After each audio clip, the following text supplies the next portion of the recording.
Dear teachers, welcome to JS in English Learning. We are with Christopher Marlowe's Dr. Faustus. Today we will at least try to go up to scene 3. இன்னைக்கு அந்த ஒரு prologue இருக்கு. அந்த prologue முடிச்சோன்னா scene 1, scene 2, scene 3 of a text. இப்போ நம்ம doctor Faustus அப்படின்னு சொல்லும் பொழுது டாக்டர் ஃபாஸ்டஸ் அந்த டெக்ஸ்ட் பொறுத்த மட்டிலும் there are two versions. One is called A text, the other one is called B text. A text is considered to be the most popular one, and the modified version is the B text. இப்போ லேட்டஸ்டா வரக்கூடிய books எல்லாமே B டெக்ஸ்ட base பண்ணி வருது. But however அந்த ஏ text தான் base. அதுல ஒரு சில இன்டர்போலேஷன்ஸ், அடிஷன்ஸ், அந்த மாதிரி விஷயங்கள் தான் பி டெக்ஸ்டா இருக்கு. இப்போ அதை பத்தி ஒரு சில இன்ஃபர்மேஷன்ஸ் நம்ம பார்ப்போம். அதை பார்ப்பதற்கு நம்ம அந்த டெக்ஸ்ட் ஒரிஜினல் டெக்ஸ்ட் போகும்போது அந்த டீடைல்ஸ் பார்ப்போம். இப்போ now let's get to know the basic informations about Christopher Marlowe's Doctor Faustus. அப்போ இந்த டாக்டர் ஃபாஸ்டஸ் உடைய original title what is it? It is titled The Tragical History of the Life and Death of Dr.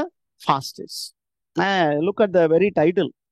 The Tragical History of Life and Death of Dr. Faustus. So this is a tragedy.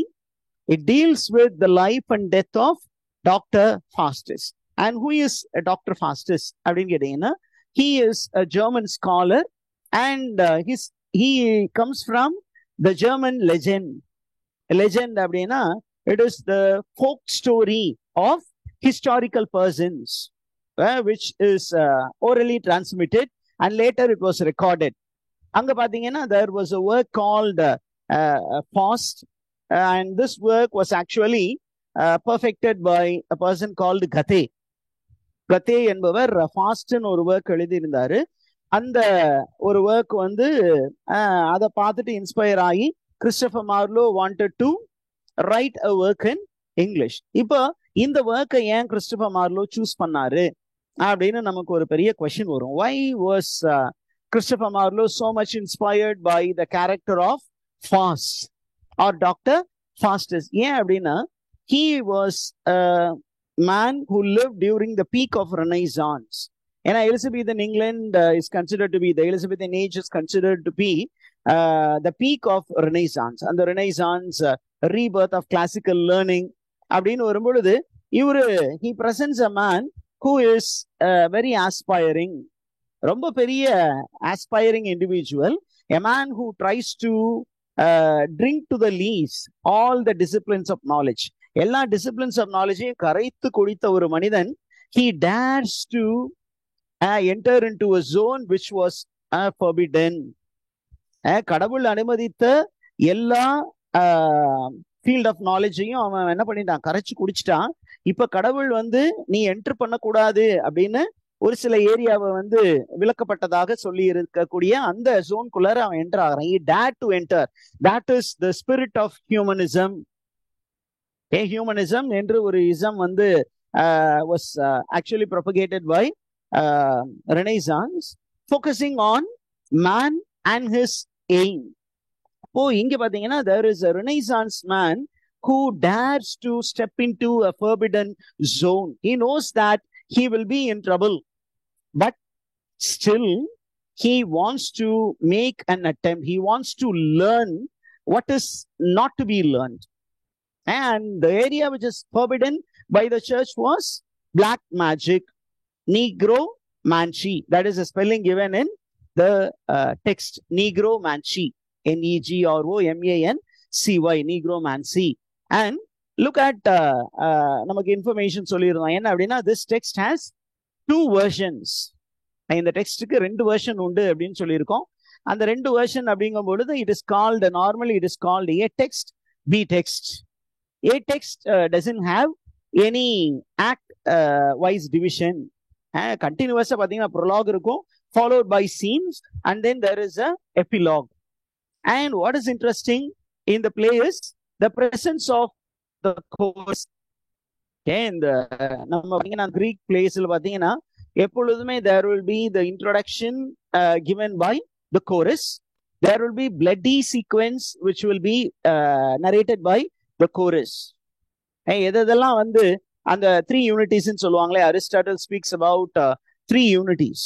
Unity of time, unity of place, unity of action.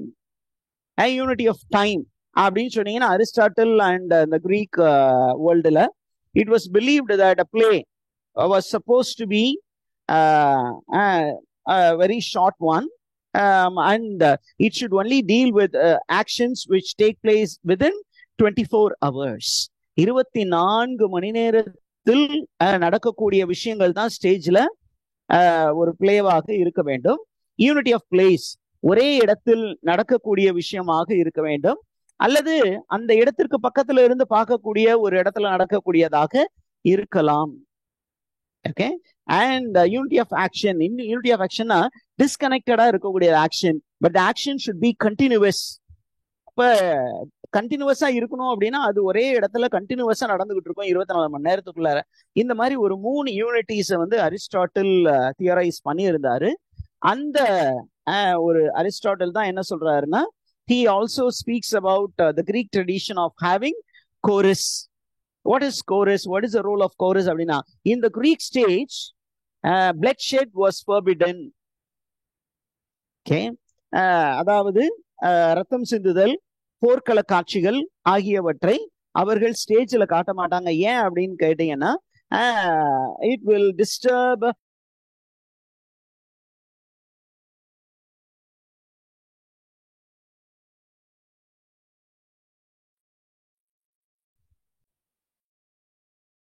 ரொம்ப அழகா என்ன பண்ணாங்க அப்படின்னா, they had invented a particular stage technique called the chorus. The chorus அப்படிங்கிற ஒரு விஷயம் இருக்கும். அப்புறம் there will be an actor on the stage. அப்போ பாத்தீங்கன்னா Aristotle speaks about only one actor on the stage. ஒரு பேர் வந்து தெஸ்பியன். Okay. தெஸ்பியன், THESPIAN, only one person on the stage. And the one person and the chorus will be in a dialogue. And இந்த ஒரு ஆளு தான் நிறைய ரோல்ஸ் பிளே பண்ணுவாரு. அந்த கோரஸ் என்ன பண்ணும் அப்படின்னா, it will be narrating deeds of violence. இப்போ வயலன்ஸ், இப்போ ஒரு பிளட்ஷெட், ஒரு வந்து ஒரு வார் ஃப்ரண்ட்ல நிறைய பேர் இறப்பதை போல இருக்குன்னு வச்சுக்கலாம். அந்த சண்டை காட்சிகளை வந்து ஸ்டேஜ்ல காட்ட மாட்டாங்க இன்னைக்கு மாதிரி. அப்ப என்ன பண்ணாங்க, இவ்வளவு பேர் செத்து போனாங்க, இவங்களும் போரிட்டார்கள், இவர்கள் இவ்வளவு பேர் இறந்து போனாங்க, அது வந்து ரொம்ப ஒரு கோரி வார்ஃபேரா இருந்தது அப்படிங்கிற மாதிரி அவங்க கொஞ்சம் அந்த கோரஸ் தான் என்ன பண்ணுவாங்கன்னா அந்த பிளட்ஷெட்டை பத்தி நமக்கு சொல்லுவாங்க. ரெண்டாவது, it will also comment on the actions of the character. These are the 2 roles of the chorus. Okay. இங்கேயுமே there is the presence of chorus in the play Dr. Faustus. Now, who are the major characters in this play? The major characters in the play are அப்படின்னு சொல்லும்போது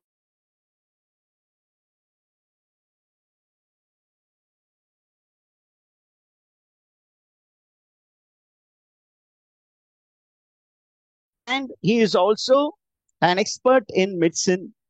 மெடிசினை கரைத்து குடித்தவர். and he is also the doctor of divinity. டிவினிட்டினா இறை இயல் வல்லுனர். இவர் தான் நம்ம பிளேவுடைய hero. And நம்ம புரோட்டகானிஸ்ட் அப்படின்னு சொன்னீங்கன்னா ஆன்டகானிஸ்ட்னு ஒருத்தர் இருக்கணும். ஆன்டகானிஸ்ட். அப்ப ஆன்டகானிஸ்ட் யாரு அப்படின்னா, Lucifer is the antagonist, the one who plots against Doctor Faustus. அப்படிதான் நம்ம இந்த பிளேவை வந்து அவர் அந்த கேரக்டர் நம்ம பார்க்கணும். he is actually plotting.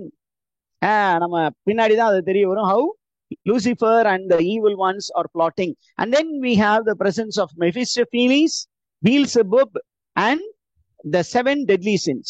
நீங்க பாத்தீங்கன்னா ரொம்ப அழகா ஒரு பிளேல the presence of 7 deadly sins.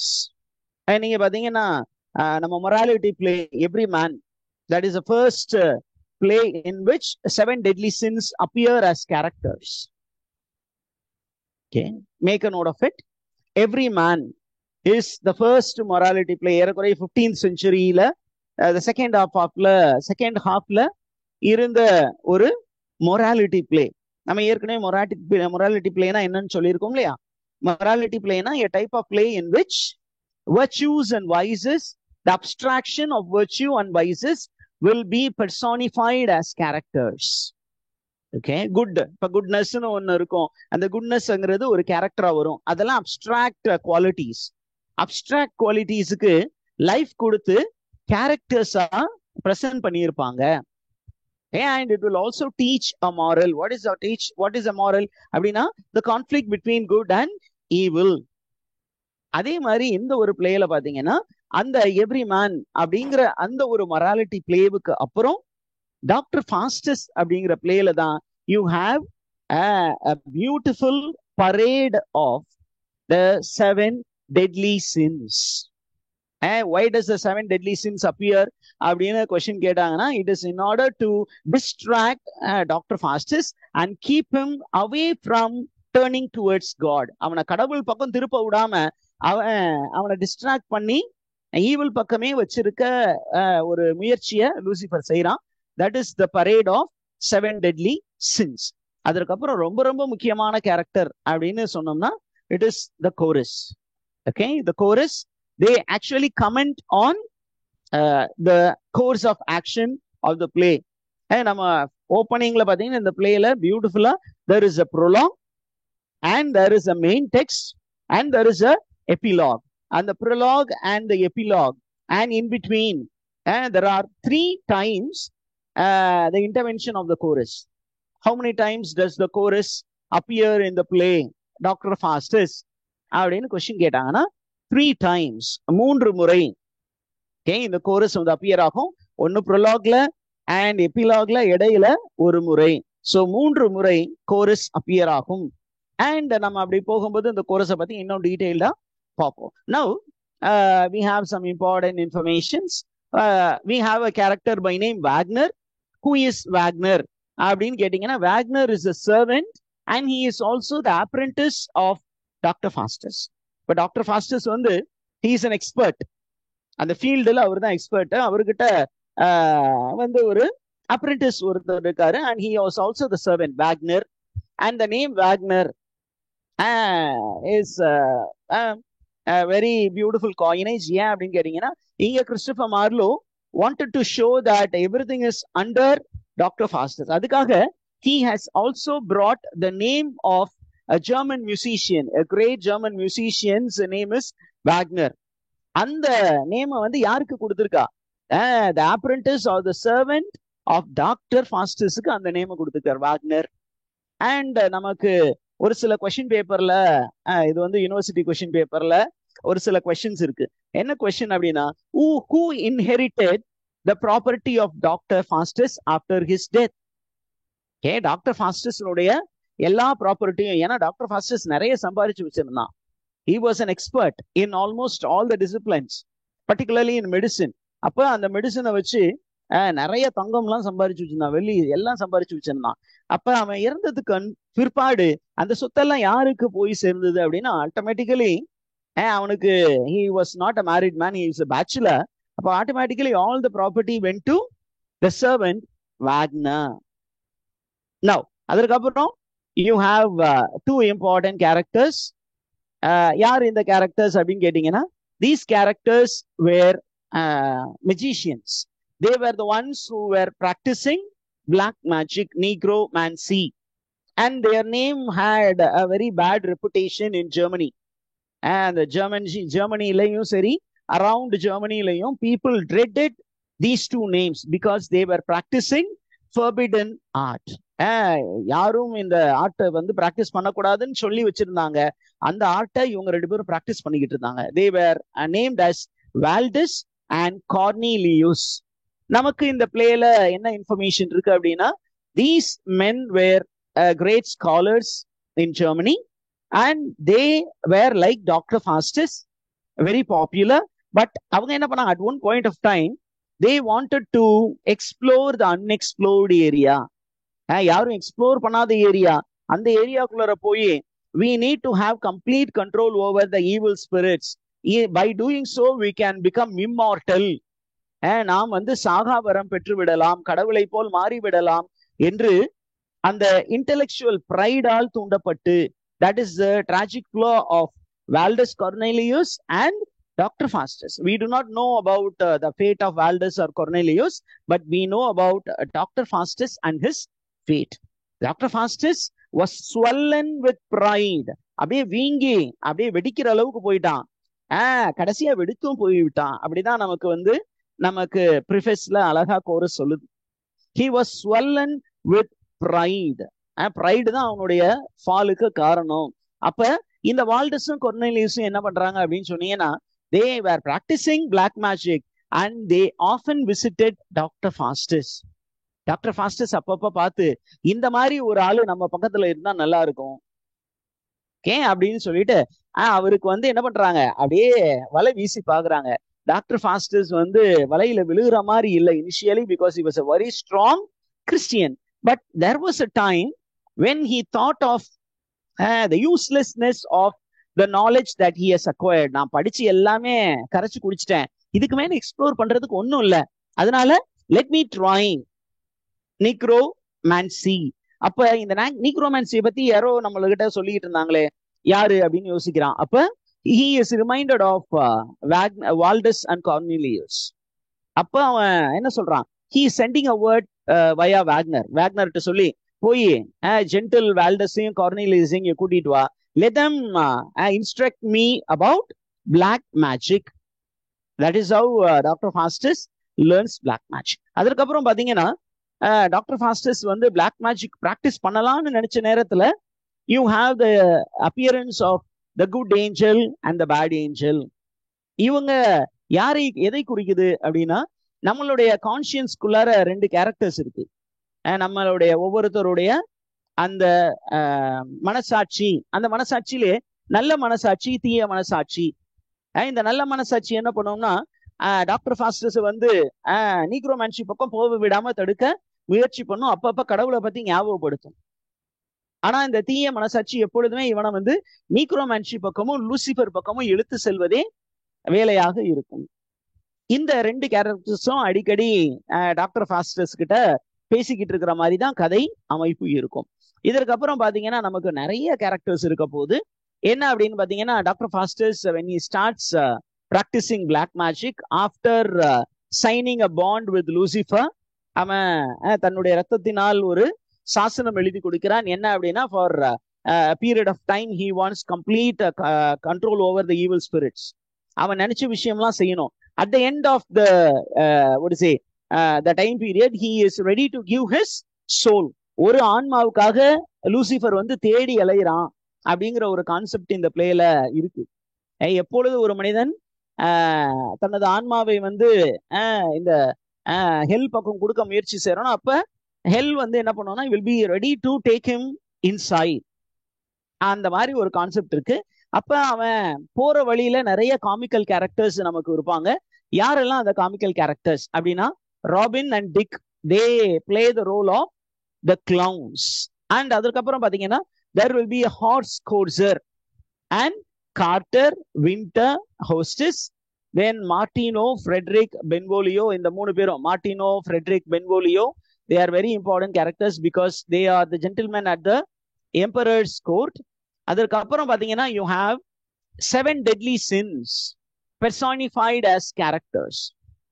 These are conjured characters. Magic பண்ணி அப்படியே ஜி பூம்பா அப்படின்னு சொன்னோன்னே லூசிஃபர் என்ன பண்ணுது, அப்படியே மந்திரம் போட்டு இந்த 7 கேரக்டர்ஸையும் கொண்டு வருது. These 7 deadly sins appear before Lucifer and Dr. Faustus, and they present themselves and speak about their origin. அவங்க எப்படி இந்த உலகத்தினூடே வந்தார்கள், அவங்க எப்படிப்பட்டவங்கன்னு அவங்களே கன்ஃபெஸ் பண்ற மாதிரி ஒரு கதை அமைப்பு. அதற்கப்புறம் பாத்தீங்கன்னா நமக்கு நிறைய டாக்டர் ஃபாஸ்டஸ் செய்யக்கூடிய மேஜிக்கல் கேரக்டர்ஸ் இருப்பாங்க. Doctor Faustus he conjures a lot of historical characters. Who are the most important historical character அப்படின்னு கேட்டீங்கன்னா, the Darius of Persia, Alexander the Great. Alexander the Great is a Greek emperor. அவருக்கு ஆப்போசிட்டா இருந்தவர் டாரியூஸ் of Persia. அந்த டாரியூஸ் of பர்ஷியாவுக்கும் Alexander the கிரேட்டுக்கும் ஒரு பெரிய மோதல். அந்த மோதலுக்கு ஹிஸ்டரி இருக்கு, அந்த ஹிஸ்டரி நம்ம போவேனா. இப்ப என்ன அப்படின்னா, the emperor of Germany, he comes to know about the greatness of Dr. Faustus. He knows that Dr. Faustus is a very great magician.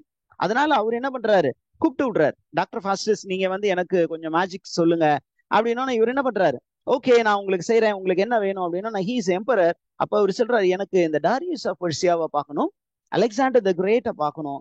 அதே நேரத்துல இவங்க ரெண்டு பேருக்கும் இடையே கலகத்தை மூட்டி விட்ட அலெக்சாண்டருடைய பாரமரையும் நான் பார்க்கணும். Alexander's paramour, who is a paramour அப்படின்னா illegal wife. This paramour was once the advisor to Alexander the Great, but later since he was all the time away from his family, he happened to befriend this girl. And this girl வந்து என்ன பண்ணிடுவான், Darius of Persia insult பண்ணிடுவான். அவன் insult பண்ணதுனால அவன் என்ன பண்ணுவான், Alexander the கிரேட்டை தூண்டி விட்டு பெர்சியாவையே அழிக்கும் அளவுக்கு ஒரு பெரிய யுத்தம் நடந்தது. அதற்கப்புறம் பாத்தீங்கன்னா you have the most important character, Helen of Troy, is conjured by Dr. Faustus, and Dr. Faustus even falls in love with Helen of Troy. அவனுடைய லாஸ்ட் விஷ் என்னன்னு கேட்கும் பொழுது அவன் என்ன சொல்றான், I want to see Helen of Troy and I want to kiss her அப்படிங்கிற மாதிரி இருக்கும். அதற்கப்புறம் who are the political characters mentioned in the play அப்படிங்கிற இன்ஃபர்மேஷன்ஸ் இருக்கும். I'll just read out the characters. Okay, Pope Adrian, Roman Catholic Pope. அப்புறம் Raymond, King of Hungary. Bruno, the rival Pope. இந்த name நல்லா note பண்ணி வச்சுக்கோங்க, இது அடிக்கடி கேக்குறாங்க. What is the name of the rival Pope அப்படின்னா Bruno is the rival Pope. And there are cardinals, and there is a special mention about an Archbishop of Reims. Then there are friars, and there is the German Emperor Charles V, then Duke of Saxony, then soldiers. அதற்கப்புறம் ரொம்ப இம்பார்ட்டண்டா Duke of Vanholt and the pregnant wife of the Duke of Vanholt, Duchess of Vanholt. And at the request of the Duke of Vanholt, என்ன பண்றாரு, Dr. Faustus sends Mephistopheles to bring a bunch of grapes.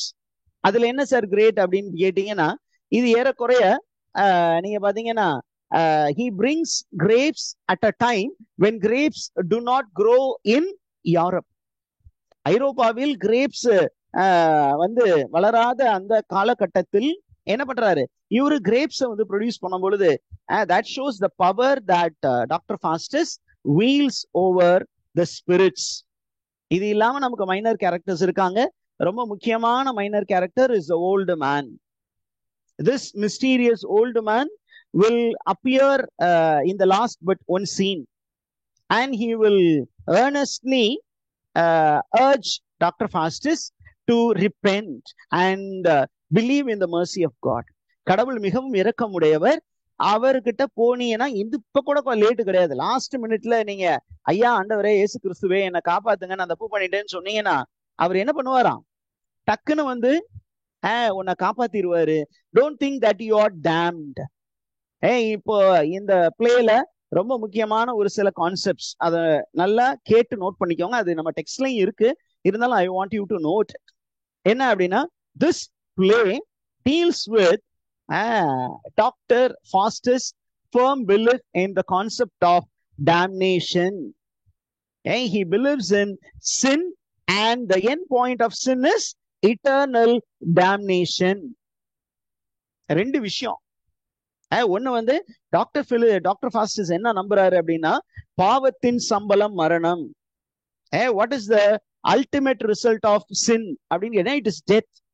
And he believes that death is the final point, and if a man sins, he cannot be redeemed. அவர் என்ன பண்ண முடியாது, தன்னுடைய இறப்பிலிருந்து அவர் தப்பிக்க முடியாது. அப்படி, that is called the concept of damnation. Once Dr. Faustus starts practicing black magic, he firmly believes that he is condemned by God. He is permanently damned, and he does not believe in the mercy of God. கடவுள் இரக்கமுடையவர் என்பதை அவர் நம்ப மறுக்கிறார். And that is the tragic flaw of Dr. Faustus. கடவுள் மீது நம்பிக்கை இருக்கணும். Last நிமிஷத்துல நீங்க கூப்பிட்டீங்கன்னா கூட கடவுள் என்ன பண்ண முடியும், உங்களை காப்பாற்ற முடியும்னு நம்பணும். இந்த பிளேவை வந்து ஒரு பாசிட்டிவ் எண்டிங் கொடுத்தது யாரு அப்படின்னு நெட் எக்ஸாம்ல கொஸ்டின் கேட்டிருக்காங்க. Okay, there was a positive ending which was given to Dr. Faustus. யாரு அப்படின்னா it is Goethe. Goethe had given a positive ending. இந்த பிளேல இருக்கிற மாதிரியே தான் எல்லா ஸ்டோரியும் வரும். The last minuteல when Lucifer and all the evil beings of hell, when they are about to drag Dr. Faustus to hell, அந்த நிமிஷத்துல அங்க பாத்தீங்கன்னா Goethe's Faust will turn his eyes towards God and he will seek the mercy of God. கடவுளுடைய இரக்கத்தை வேண்டுவார். நான் ஒரு பாவி, என்னை எப்படியாவது காப்பாத்துங்க அப்படின்னு சொன்னோன்னே கடவுள் வந்து அந்த ஒரு வார்த்தைக்காக தான் வெயிட் பண்ணிட்டு இருப்பார். அந்த அந்த Goethe's Faust அப்படிங்கிற அந்த ஒரு ஒர்க்ல அங்க பாத்தீங்கன்னா பயங்கரமா என்ன பண்ணுவார், கடவுள் வந்து ரெடியா எல்லா ஏஞ்சல்ஸையும் ரெடியா வச்சிருப்பார்.